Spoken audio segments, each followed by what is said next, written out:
ஸ்ரீமதே ராமானுஜாய நமக. திருவல்லிக்கேணியம்மாள் வார்த்தை 84. திருவல்லிக்கேணி பெண்பிள்ளை ரகசியம் 84. கிழியறுத்து வந்தேனோ பட்டர்பிரான் போலே. கிழியறுத்து வந்தேனோ பட்டர்பிரான் போலே.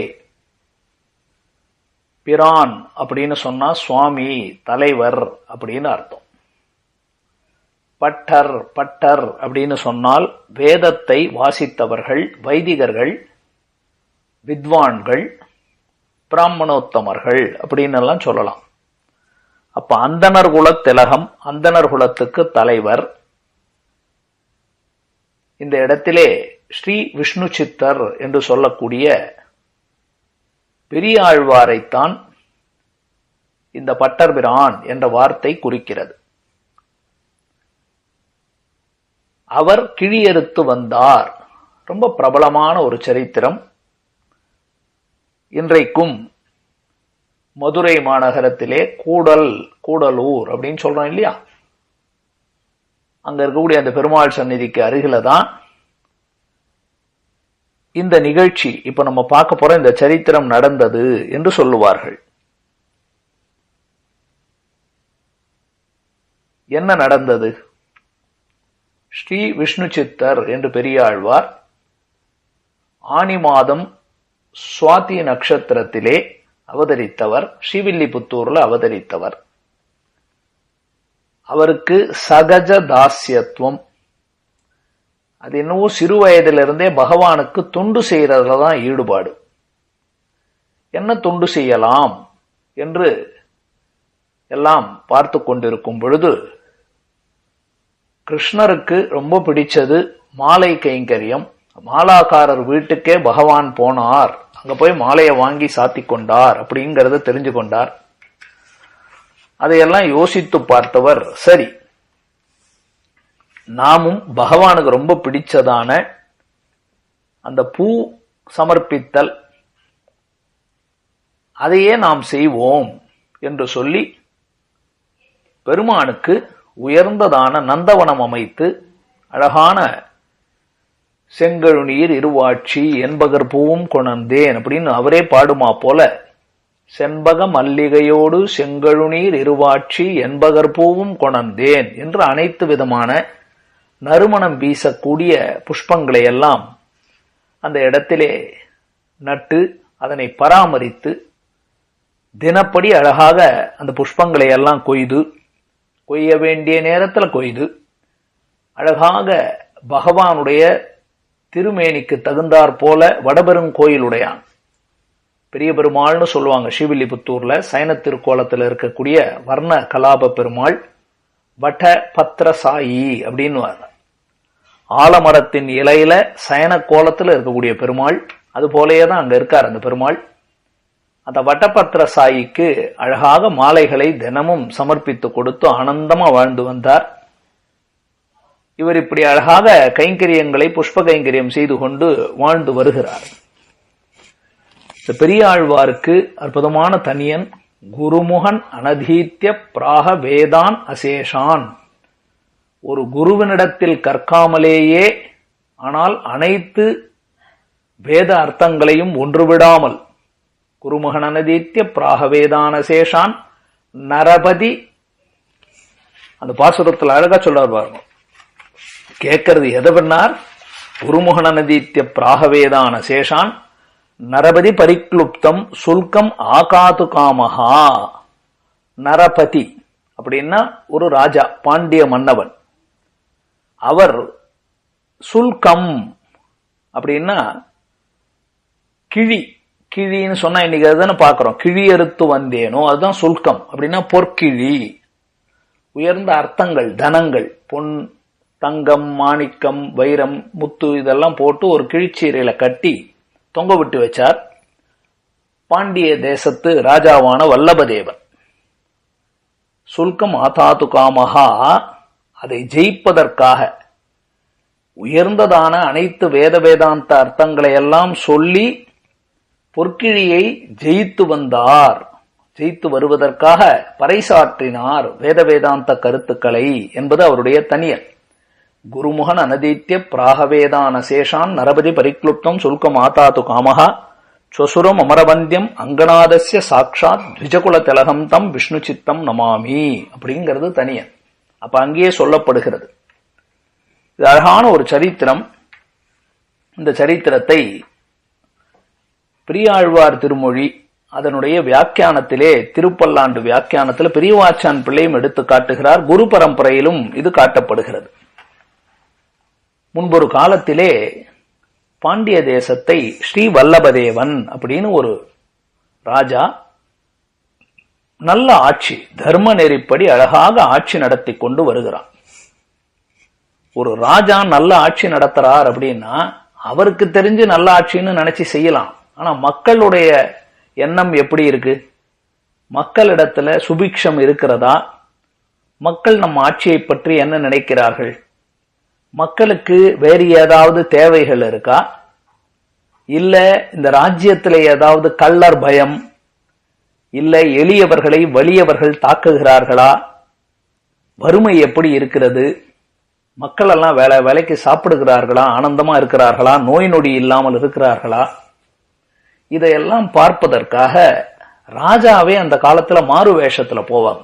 இந்த காலத்து ராஜாக்கள் எல்லாம் கருப்புடுத்து சோதித்துன்னு சொல்லுவாங்க. வேற மாறு வேஷம் போட்டுக்கொண்டு கிராம மக்கள் அந்த ஊர் மக்களுக்குள்ள ஒருத்தரை போல தானே ஒரு வேஷத்தை போட்டுக்கிட்டு அவங்களோட அவங்களா கலந்து என்ன ஊர்ல என்ன பேசிக்கிறாங்க, அது என்ன நடக்குது, இது என்ன நடக்குதுன்னு, அப்படி என்ன நடக்குதுன்னு ஒரு ஸ்பை ஒற்றர் மாதிரி அவரே தெரிஞ்சுக்கிறது. ராஜா நேரடியா களத்தில் ஆய்வு செய்தார் அப்படின்னு இன்னைக்கு சொல்றோம்ல, கள ஆய்வு செய்வார். என்ன நடக்குது, ராஜ்யம் நல்லபடியா நடக்குதா, மக்கள் நல்லா இருக்காங்களா அப்படின்னு ஆராய்ச்சி செய்வார்கள். அப்படி ஒரு நாள் இவர் மாறு வேஷத்துல நகர சோதனைக்கு போய்கொண்டிருக்கும் போது வெளியிலே போயிட்டு வந்த ஒரு பிராமணன், ஒரு திண்ணையில ஒரு பிராமணன் படுத்திருக்கான். ஒரு திண்ணை, வீட்டு திண்ணையில ஒரு பிராமணர் படுத்திருக்கான். ராஜா அவங்கிட்ட போய் எழுப்பி நீ யாருப்பா அப்படின்னு கேட்டார். ஏன்னா வெளியில படுத்திருக்கார், யாருன்னு தெரிஞ்சுக்குவோம் அப்படின்னு, நீ யார் அப்படின்னு கேட்டார். அவன் நான் ஒரு பிராமணன், வடக்குல போய் கங்கையில தீர்த்தமாடி விட்டு நீராடி விட்டு வருகிறேன் அப்படின்னு சொன்னார். அப்படியா, ரொம்ப சந்தோஷம், உனக்கு நல்ல ஸ்லோகம்லாம் பாட தெரியுமா, ஒரு நல்ல ஸ்லோகம் சொல்லு பார்க்கலாம் அப்படின்னு கேட்டார். அவர் கேட்ட உடனே அந்த பிராமணன் ஒரு ஸ்லோகம் சொன்னான்.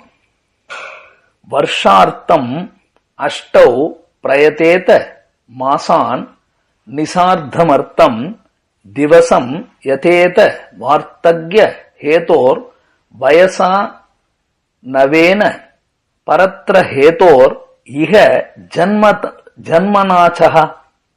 இதுதான் ஸ்லோகம். இதனுடைய பொருள் என்னன்னு பார்ப்போம்.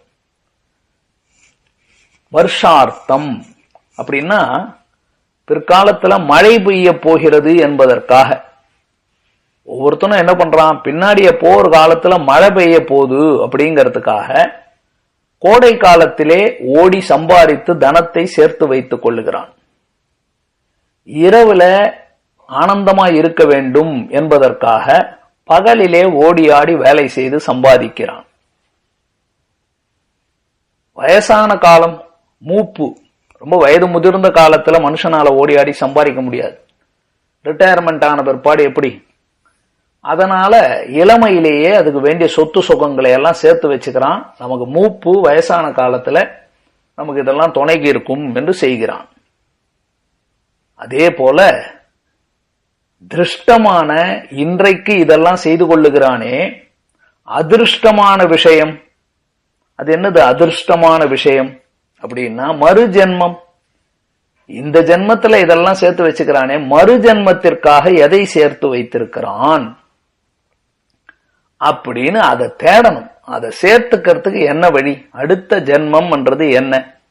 அப்போ பரலோகத்துல போனோம், இதை விட அப்போ உயர்ந்த ஒரு ஜென்மத்தை கிடைக்கணும், இல்ல ஜென்மமே இருக்கக்கூடாது, பரலோகத்தை போய் அடைய வேண்டும் என்றால் இந்த ஜென்மத்துல எதையோ தேடணும் இல்ல, எதையோ சம்பாதிக்கணும் இல்ல, அதை சம்பாதிக்க வேண்டும் அப்படின்னு இவன் சொன்ன உடனே ராஜாவுக்கு பளிச்சுன்னுச்சு. ரொம்ப அழகா இருக்க இந்த ஸ்லோகம். நமக்கு முதல் 3 விஷயத்துல குறையே இல்லை. நல்ல ஐஸ்வர்யம் இருக்கு, ராஜாவா இருக்கும், ஊர்லாம் நல்லா பிரசித்தியா இருக்கு. ஆனா மக்களிடத்துல ஆன்மீக நாட்டம் குறைவா இருக்கே. அது என்னது? அது புருஷார்த்தம். அடைந்து அனுபவிக்கிற, ஆசைப்பட்டு அனுபவிக்கிற விஷயத்திலேயே மிக உயர்ந்த விஷயம் எது அப்படின்னு தெரிஞ்சுக்கணும் அப்படின்னு ஆசைப்பட்டு சபைக்கு வந்த உடனே தன்னுடைய அமைச்சர் ஸ்தானத்துல இருந்தவர் செல்வநம்பி அப்படிங்கிறவர் புரோகிதர்.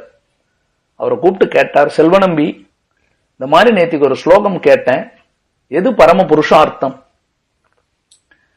அது என்ன நீர் சொல்லும். அந்த நல்ல உயர்ந்த புருஷார்த்தம் கிடைக்கணும்னா அது கிடைக்க வேண்டும் என்றால் என்ன செய்ய வேண்டும்? அப்ப எது உயர்ந்த புருஷார்த்தம்? அப்ப எது இருக்கிறதுல மிக உயர்ந்ததான ஸ்தானம் அப்படின்னு கண்டுபிடிக்கணும் அப்படின்னு அவரை கேட்க அவர் சொன்னார், நான் சொல்லக்கூடாதுப்பா, தர்மஜ்ய சமய பிரமாணம் ஆபஸ்தம்ப சூத்திரம் சொல்லுகிறது. தர்மம் என்ன சொல்லுகிறது அப்படின்னா, தர்மம் அறிந்தவர்கள் என்ன சொல்லுகிறார்களோ அதுதான் பிரமாணம். நல்ல தர்மத்தை அறிந்தவர்கள் அவர்கள் என்ன சொல்லுகிறார்களோ, தர்ம வழியில நடக்கிறவர்கள் என்ன சொல்றாங்களோ அதுதான் பிரமாணம். அதனால ஒண்ணு செய், வேத விற்பன்னர்கள் வித்வான்களை எல்லாம் கூப்பிட்டு ஒரு சதஸ் நடத்து, அவங்களை வச்சு ஒரு பெரிய குழுவாக கூடி அவர்களை விவாதிக்க சொல்.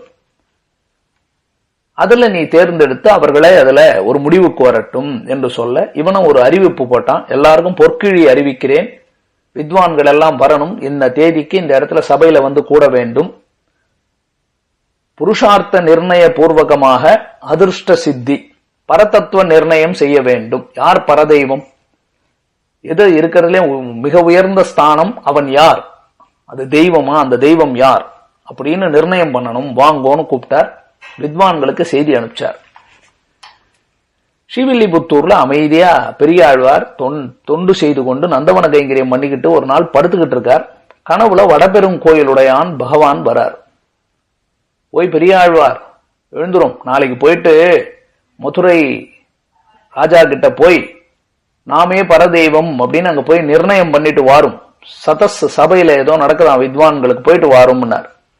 பெரியாழ்வார் கேட்டார், யார்கிட்ட இதை எதிர்பார்க்கிற, எனக்கு கல்வி வாசனையே இல்லையே, நான் கையில களை போட்டு தழும்ப காட்டதா போய் அவங்க கிட்ட, அவங்களுக்கெல்லாம் நாக்கு வன்மை இருக்கு, எனக்கு வெறும் இந்த களை கொட்டு வச்சுக்கிட்டு கொத்தி கொத்தி மண்ணை எல்லாம் சரி செய்து செடியெல்லாம் பார்த்துக்க தெரியும், அதை போய் நான் வித்வான் அவங்க மத்தியில போய் நிக்க முடியுமான்னு கேட்க, நீர் என்ன நீரே கைங்கரியம் செய்வதாக நினைப்பா உனக்கு, நீர் பயப்பட வேண்டாம், அது எம்முடைய காரியம், நான் பார்த்துக்கிறேன், போயிட்டு வரும் அப்படின்னு பெருமாள் சொல்ல, பெருமாள் சொல்லிட்டார்னா அப்புறம் என்ன, நேரா கிளம்பினார். மறுநாள் போனார். செல்வநம்பிக்கு பெரியாழ்வார் இந்த ஸ்ரீ விஷ்ணு சித்தரன் அண்ணா தெரியும். அதனால ராஜாவுக்கும் இவரை பார்க்கிறார், ஒரே பிரகாசமா இருக்கார். பெருமாள்கிட்ட கைங்கரியம் பண்ணிட்டு வர்றார் இல்லையா, அவருடைய அனுகிரகத்துல வர்றதுனால இவருடைய தேஜஸை பார்த்து ராஜா செல்வநம்பி எல்லாம் போய் அவரை வரவேற்கிறார்கள். இதை பார்த்த உடனே மற்றவங்களுக்கு எல்லாம் கோபம், இது என்னது அவரை மாத்திரம் போய் இப்படி வரவேற்கிறார்கள் அப்படின்னு அவங்க எல்லாம் முகத்தை தூக்கி வைத்துக் கொள்ள, வாரும் வாரும் நீர் சொல்லும் அப்படின்னு சொல்ல, பெரியாழ்வார் பகவானுடைய கருணையாலே கடாட்சத்தினால ஸ்ருதி ஸ்மிருதி இதிகாச புராணங்கள் அதுல இருக்கக்கூடிய பிரமாணங்களை எல்லாம் எடுத்து ஒன்று விடாமல் சொல்லி, ஸ்ரீமன் நாராயணனே பரதெய்வம், அவனே அகில ஜகத்துக்கும் காரணம், அவனே தேவர்களுக்கெல்லாம் தேவன், மற்றவர்களெல்லாம் அவனுக்கு கீழே இருக்கிறவர்கள் அப்படின்னு எதிர்த்து பேச முடியாத அளவுக்கு, எதிரில் இருக்கிறவங்க என்னென்ன கேள்வி கேட்கணும்னு நினைச்சாங்களோ அந்த கேள்விக்கெல்லாம் அவர் முதல்லயே பதில் சொல்லிட்டார். அவங்களுக்கு அது திக்கு முக்காடி போயிட்டாங்க. இவர் இவ்வளவு தெளிவா பேசுறத பார்த்த உடனே அந்த வித்யா சுல்கமாக வைத்த பொற்கிழி தானே இவரிடத்தில் இறங்கி வர, அதை விரைந்து கிழியறுத்தான், வேகமா அதை பறிச்சுக்கிட்டார். எதுக்கு, பகவான் கொடுத்த வேலை இது, போ பொற்கிழியை கொண்டு வெட்டிக்கிட்டு வான்னு சொன்னார், கொண்டு போய் அவர் கைங்கரியத்தை கொடுத்தணும். அதுக்கப்புறமா தான் இதை பார்த்த உடனே ராஜா இவ்வளோ அழகா இவர் நிர்ணயம் பண்ணார்ன உடனே இவரை தூக்கி பட்டத்து யானையில அமர வைத்து விருதங்கள் எல்லாம் சொல்லிக்கொண்டு பட்டர்பிரான் வந்தான் அப்படின்னு வித்வஜனங்கள் எல்லாம் கொடை சாமரம் ஆலவட்டம் கொடி இதையெல்லாம் பிடித்து கொண்டு அந்த மதுரை மாநகரத்து வீதியில வலம் வர, அந்த நேரத்துல பகவான் வந்து காட்சி கொடுக்க, ஆகாசத்துல வரக்கூடாத நேரத்துல வரக்கூடாத தேசத்துல இப்படி வந்திருக்கிறானே என்று பகவானுக்கு யானை மேல இருக்கிற மணிகளையே எடுத்து பல்லாண்டு பல்லாண்டு பல்லாயிரத்தாண்டு பல கோடி 100,000ன்னு மங்களாசாசனம் பாடுறார். மங்களா சாசனத்தில் மற்றுள்ள ஆழ்வார்கள் தங்கள் ஆர்வத்தளவுதானன்றி பொங்கும் பரிவாலே வில்லிபுத்தூர் பட்டர்பிரான் பெற்றான் பெரியாழ்வார் என்னும் பெயர்னு சொல்லக்கூடியபடி அவர் மங்களாசாசனம் பாடினதிலேயே அவருக்கு பெரியாழ்வார் என்று பெயர் வந்தது. இதைத்தான் தினமும் அந்த திருப்பல்லாண்டு நம்ம சொல்லும் போது அதுக்கு முன்னாடி தனியன் சொல்றோம் இல்லையா, பாடல்கள். அந்த பாடல்கள் இதை சொல்லுகின்றன. மின்னார் தடமதில் சூழ் வில்லிபுத்தூர் என்றொருகால் சொன்னார் கடற்கமலம் சூடினோம் முன்னால் கிழியறுத்தான் என்றுரைத்தோம் கீழ்மையினர் சேரும் வழியறுத்தோம் நெஞ்சமே வந்து அப்படின்னு சொல்றோம். பாண்டியன் கொண்டாட பட்டர்பிரான் வந்தான் என்று ஈண்டிய சங்கம் எடுத்தூத வேண்டிய வேதங்கள் ஓதி விரைந்து கிழியறுத்தான் யார்? பெரியாழ்வார். அவர் பாதங்கள் யாமுடைய பற்று என்று தினப்படி சொல்லுகிறோம். இதையத்தான் பெரியாழ்வாருடைய வாழி திருநாமத்திலையும் சொல்றோம்.